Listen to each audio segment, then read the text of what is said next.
ನೋಡ್ತಾ ಇರ್ಬೋದು ಆಲೆ ಎಲ್ಲೋ ಹೋಗ್ತಾ ಇದ್ದಾರಲ್ಲ ಅಂತ. ಸೊ ಇವತ್ತು ಸ್ವಲ್ಪ ನನ್ನ ತಂಗಿ ಬೇಗ ಬಂದಿದ್ಲು.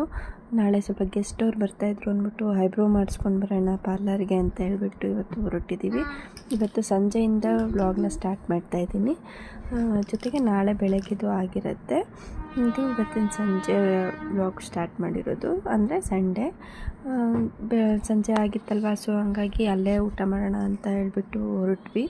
ಆಮೇಲೆ ಹೋಗ್ತಾನೆ ಓರಿಯನ್ ಮಾಲು ಮತ್ತು ಲುಲು ಮಾಲೆಲ್ಲ ಇದ್ವಲ್ವ. ಸೊ ಹಂಗಾಗಿ ವಿಡಿಯೋ ಮಾಡ್ಕೊಂಡಿದ್ದೀನಿ. ಯಾರೆಲ್ಲ ಈ ವಿಡಿಯೋ ನೋಡ್ತಾ ಇದ್ದೀರಾ ಪ್ಲೀಸ್ ಸಬ್ಸ್ಕ್ರೈಬ್ ಮಾಡ್ಕೊಂಡು ನೋಡಿ. ಈ ವಿಡಿಯೋ ಇಷ್ಟ ಆಯಿತು ಅಂದರೆ ಒಂದು ಲೈಕ್ ಕೂಡ ಕೊಡಿ. ಆ್ಯಂಡ್ ಇದೇ ಶುಭ್ ಬ್ಯೂಟಿ ಪಾರ್ಲರ್ ಅಂತ. ನಾವು ಇಲ್ಲಿಗೆ ಆ್ಯಕ್ಚುಲಿ ಒಂದು 10 ಇಯರ್ಸಿಂದ ಇವ್ರ ಪಾರ್ಲರ್ಗೆ ಹೋಗ್ತಾ ಇರೋದು.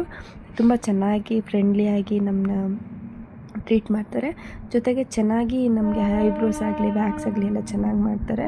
ಹಂಗಾಗಿ ನನ್ನ ತಂಗಿ ಇಲ್ಲೇ ಮಾಡಿಸ್ತಾಳೆ, ನಾನು ಕೂಡ ಇಲ್ಲೇ. ನನ್ನ ಫ್ರೆಂಡ್ ಕೂಡ ಕಲ್ಪನಾ ಅಂತೀನಲ್ವ, ಅವಳು ಕೂಡ ಇಲ್ಲೇ ಮಾಡಿಸೋದು.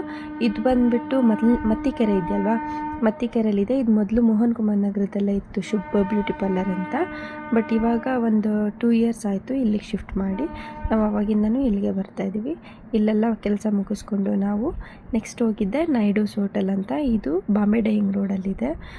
ಇಲ್ಲಿ ತುಂಬ ಜನ ಇರ್ತಾರೆ. ಹಾಗಾಗಿ ನಾವು ಹೋದರೆ ತುಂಬ ರಶ್ ಇತ್ತು. ಹಾಗಾಗಿ ಆಚೆನೇ ನಿಂತಿದ್ದು ವೆಯ್ಟ್ ಮಾಡಿ ಆಮೇಲೆ ಖಾಲಿ ಆದಮೇಲೆ ನಾವು ಹೋಗಿ ಕುತ್ಕೊಂಡ್ವಿ ಊಟಕ್ಕೆ ಅಂತ ಹೇಳ್ಬಿಟ್ಟು. ಆಮೇಲೆ ತಂಗಿ ಮೆನು ನೋಡ್ತಾ ಇದ್ಲು, ಏನು ತೊಗೊಳ್ಳೋಣ ಅಂತ ಹೇಳ್ಬಿಟ್ಟು. ತುಂಬ ಹೊಟ್ಟೆ ಏನು ಹಶ್ವಾಗಿರಲಿಲ್ಲ. ಹಾಗಾಗಿ ಒಂದೊಂದು ರೋಟಿ ಕರಿ ತಿಂದ್ಬಿಟ್ಟು ಸ್ವಲ್ಪ ಬಿರಿಯಾನಿ ತಿನ್ನೋಣ ಅಂತ ಹೇಳ್ಬಿಟ್ಟು ಹೋಗಿದ ತಕ್ಷಣವೇ ಅವ್ರಿಗೆ ಆ್ಯಕ್ಚುಲಿ ನಾವು ರೆಗ್ಯುಲರ್ ಕಸ್ಟಮರ್, ಯಾವಾಗೂ ಹೋಗ್ತಾನೆ ಇರ್ತೀವಿ ಇದೇ ಹೋಟೆಲ್ಲಿಗೆ. ಜೊತೆಗೆ ಈ ಹೋಟೆಲಲ್ಲಿ ತಿಂದರೆ ಗ್ಯಾಸ್ಟ್ರಿಕ್ ಆಗೋದಾಗಲಿ ಹೊಟ್ಟೆ ನೋವು ಆ ಥರ ಎಲ್ಲ ಏನೂ ಆಗೋದಿಲ್ಲ. ಹಂಗಾಗಿ ಇದೇ ಹೋಟೆಲ್ಗೆ ಹೋಗ್ತೀವಿ. ಆಮೇಲೆ ಬಟರ್ ರೋಟಿ ಮತ್ತು ಚಿಕನ್ ಕೊಲ್ಹಾಪುರಿ ತೊಗೊಂಡ್ವಿ. ಕೊಲ್ಹಾಪುರಿ ತೊಗೊಂಡು ನಮ್ಮೂ ಅಷ್ಟು ತಿನ್ನಲ್ಲ ಚಿಕನ್ನು, ಅವಳು ಬರೀ ಕರಿಯಲ್ಲಷ್ಟೇ ತಿಂತಾಳೆ. ಹಂಗಾಗಿ ಕರಿ ಮತ್ತು ಚಿಕನ್ನು ಕೊಲ್ಹಾಪುರಿ ತೊಗೊಂಡ್ವಿ. ಆಮೇಲೆ ಒಂದು ಚಿಕನ್ ಬಿರಿಯಾನಿ ತೊಗೊಂಡ್ವಿ. ಅದರಲ್ಲಿ ರೈಸ್ ಅಷ್ಟೇ ತೊಗೊಂಡ್ವಿ, ಚಿಕನ್ ತೊಗೊಂಡ್ಲಿಲ್ಲ, ಚಿಕನ್ ತಿನ್ನಲ್ಲ ಅಂತ ಹೇಳ್ಬಿಟ್ಟು ಬರೀ ಚಿಕನ್ ಬಿರಿಯಾನಿ ರೈಸ್ ಕೂಡ ಆರ್ಡ್ರ್ ಮಾಡಿದ್ವಿ. ಚಿಕನ್ ಬಿರಿಯಾನಿನೂ ಬಂತು. ಅದಾದಮೇಲೆ ಚಿಕನ್ ಬಿರಿಯಾನಿ ತಿಂದಿದ ತಕ್ಷಣವೇ ಇಷ್ಟು ಚಿಕನೆಲ್ಲ ತಿಂದಾದಮೇಲೆ ಸ್ವಲ್ಪ ಸ್ಪ್ರೈಟ್ ಕುಡಿಲಿಲ್ಲ ಅಂದರೆ ಸಮಾಧಾನ ಆಗೋಲ್ಲ, ಯಾಕಂದರೆ ಡೈಜೆಷನ್ ಕೂಡ ಆಗೋದಿಲ್ಲ ಅಂತ ಹೇಳ್ಬಿಟ್ಟು ಒಂದೊಂದು ಸ್ಪ್ರೈಟ್ ಕೂಡ ತೊಗೊಂಡಿದ್ವಿ.